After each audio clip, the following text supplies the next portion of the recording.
Look at international news. Stay tuned in. If you're looking for career in future, you better run now and visit Sun High Tech 3 Academic of Arts Communication Technology.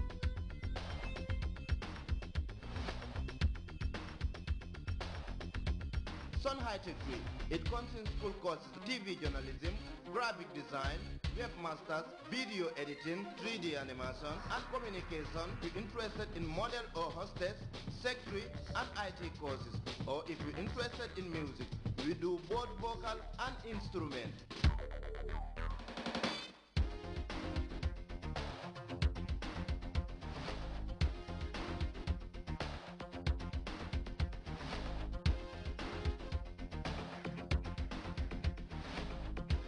Sun High Tech 3 439-4460 or 3888-870 Serekunda Kanifing Industry Area, right after the Gambia Farm. Welcome back. Heavily armed African Union troops have made significant moves into the last remaining stronghold of Somalia's radical Islamist group, the Al-Shabaab. Kenyan troops say they have entered the port city of Kismayo through the western corridor of the city. And in Nigeria, an explosion has destroyed a hostel and injured at least 3 people. Police reported the killing of 2 people suspected of carrying out the blast. We have more on these and other stories in this African News Roundup. We should be able to... In Somalia, the liberation of Kismayo is at a decisive stage.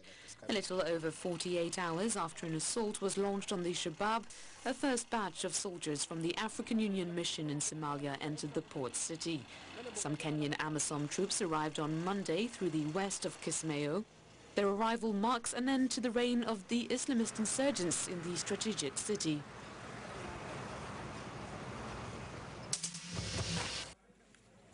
At least 3 people have been wounded in a bomb attack in Zaria, northern Nigeria.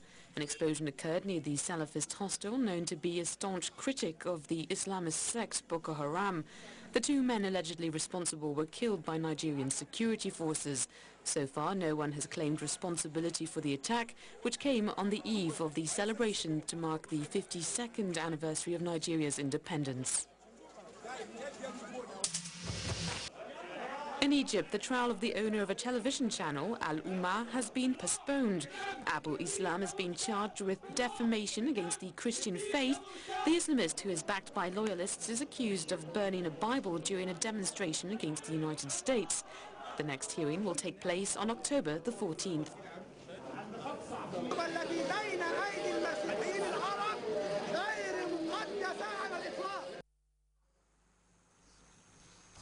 The investigation panel looking into the Marikana massacre in South Africa began work on Monday. The panel is investigating the true story behind the riots and subsequent massacre of dozens of striking miners. Relatives of fallen miners went back to the scene of the massacre demanding justice. We have details of that story in this report. To demand justice at the same spot where 34 miners were killed this past August 16th. A month and a half after the shooting massacre at Marikana by the police, the women were addressing investigators beginning their work today. The Commission is going to have to work very hard to earn the trust and the faith of the community if the community is to fully participate and believe what comes out of the Commission. We are begging them to do something which can make us proud of who we are, proud of the South African government. What really happened on August 16th at the Marikana mine? Why did the police use live ammunition against striking miners, killing 34 and injuring 70 others? The Investigatory Commission must answer these questions. They will speak with miners, police officials, and union organizers. The goal is to shed light on the carnage that brought back the worst moments of the apartheid era, leaving injuries on the bodies and in the hearts of many people. The police must stop to kill us. They must protect us. They must do their job just to protect, not to kill. A month and a half after the massacre, not one policeman nor any officials have stepped down or been questioned. The Commission has 4 months to do its investigation. Its first report is due in 10 days. The families of the victims are paying close attention. Venezuela's presidential campaign is entering its final week. President Hugo Chavez is vying for a fourth term in office that will extend his presidency for another 6 years. He held a massive rally Sunday in Zulia state. Meanwhile, for the people raised in grinding poverty, it is nothing short of a dream come true. The chance to swap Venezuelan slum for a brand new apartment, completed with modern kitchen and multiple bedrooms, schools and healthcare clinics, and the cost absolutely nothing. CNN's Paula Newton visited the Chavez city and she tells us more. We're on the road to Hugo Chavez's City of Dreams, literally carved into the side of a mountain. He claims it's a socialist utopia built from scratch. Ciudad Caribia, Chavez's socialist city, is taking shape just a half-hour's drive from the capital, Caracas. There are stacks and stacks of cubed apartments, a church, gardens.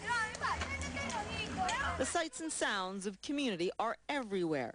Venezuelans eager to show off their new home.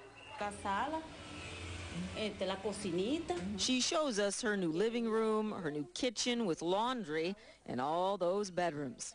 And she tells us something we hear over and over again here. Gratis. Gratis. Gratis. Sí, señor, gratis. Todo gratis. It's free, she says. Thanks to the president. It's all free.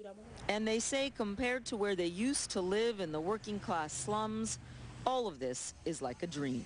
Me gusta mucho, me encanta. I really like it here, this resident tells us, because the house we had was horrible. It was falling down. In the medical clinic, we find a Cuban-trained doctor, and again, all the medical care here is free, gratis. Yes. The government, Chavez's government, pays for everything. Yes. Now, these communities may be wedged in the side of mountains on land that no one wanted, but you'd be hard-pressed to convince people here who were in the barrios that this is worse than where they came from. And I want you to follow me now into here, and you can see we're now walking into the elementary school. And we have kids in here who are excited to be learning. They have supplies, they have a new school, and they have a new community to grow up in. As the teachers tell us, this isn't a question of this school being better or worse. This is a community project, a model for Venezuela. Nosotros estamos aquí por nuestro presidente. We owe all this to the president, she says. It's his project. We're doing this with his help. The red hard hats, the red shirts, there can be little doubt that this is a Chavez initiative. With true revolutionary zeal, he says he is bringing free housing to the homeless and to the poor. For that, he has been rewarded and expects to be rewarded once more at the polls. There are accusations now that Chavez is buying votes and loyalty, easing his way into re-election in the fall by fashioning himself as Venezuela's very own Robin Hood. In the case of Venezuela, the government itself handles oil wealth and then redistributes. And of course, there are electoral intentions with that. And there is nothing subtle about this place or its intent. Only Chavez's government. I think it would be difficult to believe that another government would do something like this. These residents are Chavista loyalists, and their political views seem as fixed as the mountain where Caribia now stands. Paula Newton, CNN, Caribia City, Venezuela. And before we go, a reminder of top stories. President Jammeh has moved to expand livestock production with the importation from Brazil of a special breed to boost his range in Farato. The Vice President and Minister of Women's Affairs, Dr. Aissatou Seydi, has addressed the UN General Assembly calling for new reforms in the United Nations Security Council. African Union troops backed by heavy armor have stormed the heavily contested Somali port city of Kismayo, this as the Al-Shabaab militants flee the area. And relatives of fallen Marikana mining massacre victims have demonstrated near the scene of the August riots, calling for justice for their dead family members. You can monitor GRT's radio live on our website, and that's on www.grts.gm. That's all in the news. Thank you very much for your time. We'll be back, inshallah, at 2200 hours with more news.